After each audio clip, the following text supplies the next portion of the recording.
Kryeministri në detyrë i Kosovës Albin Kurti akuzoi prokurorin speciale se po lufton qeverinë e vendit e jo krimin dhe korrupsionin.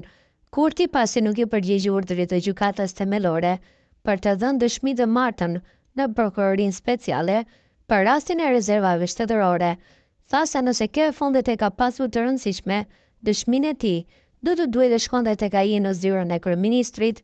Kurti nga Gjillani, ku mori pjesë në vendosjen e gurthemelit e një qerdeje, tha se është i gatshëm të jap dëshminë, mirë po vetëm në zyrën e tij pasi siç shtoi ai, ka pasur raste të tilla edhe më parë në Kosovë. Ai ka refuzuar të jap dëshminë e tij edhe në dy ftesa paraprake të prokurorisë speciale gjatë muajit dhjetor të vitit 2024. Së pari, unë asnjëherë nuk kam thënë që nuk do t'jap dëshmi apo se refuzaj të jap dëshmi. Përkundrazi kam thënë që jam jo vetëm i gatshëm, por edhe interesuar që të dëshmoj. Në anën tjetër kam shkruar letrën të cilën kam treguar edhe oraret se kur mund të bëhet dëshmia. Unë i mirëpres prokurorin e shtetit në zyrën e kryeministrit. Ka pasur raste të kaluarën kur prokurorët, hetuesit kanë ardhur për kryeministra, madje jo vetëm si dëshmitar, po si të pandehur.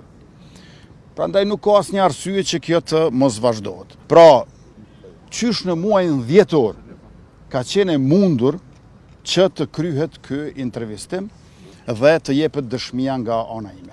Nëse prokuroria e ka pas shumë të rëndësishme dëshminë time, ajo do të vinte tek ne.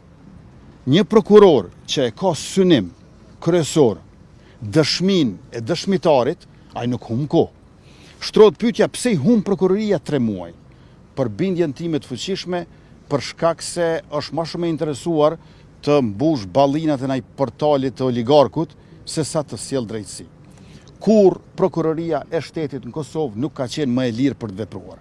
Fatkeqësisht lirin po e keq përdor për ta luftuar qeverinë dhe jo krimin e korrupsionin. Unë e ritheksoj që gjithmonë kam qenë dhe jam edhe i gatshëm edhe interesuar që të dëshmoj.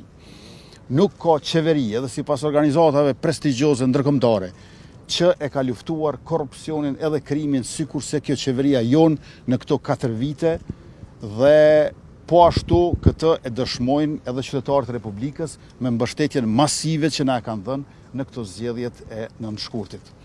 Po ashtu Kurti theksoi se përderisa prokuroria nuk ndryshon qasje dhe as udhëheqje, as ai nuk do të ndryshojë qendrim për balltyre. Sipas tij shteti po dëmtohet nga siç e quajti ai barikadimi i Këshillit Prokurorial dhe prokurorisë speciale. Në fund gjithashtu po dua të theksoj që luftimi i krimit dhe korrupsionit në Kosovë është tejet i rëndësishëm. Mirë po vetëm vëreni me kujdes se çfarë rastesh prioritizohen. Ka vite të tëra që denoncimet tona nuk trajtohen.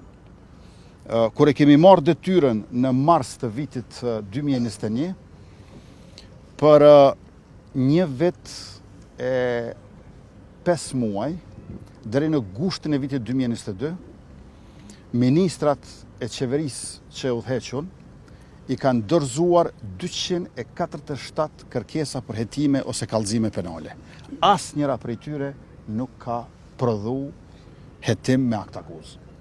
Pra, çka prioritizon prokuroria flet për prokurorinë e jo për krimin e korrupsionit, sepse ai është dashur të luftohet për tyre. Ju e dini që zgjedhjet në Kosovë nuk mohen për kryeprokuror. Mohen për Kuvend të Republikës, për ekzekutiv të ri.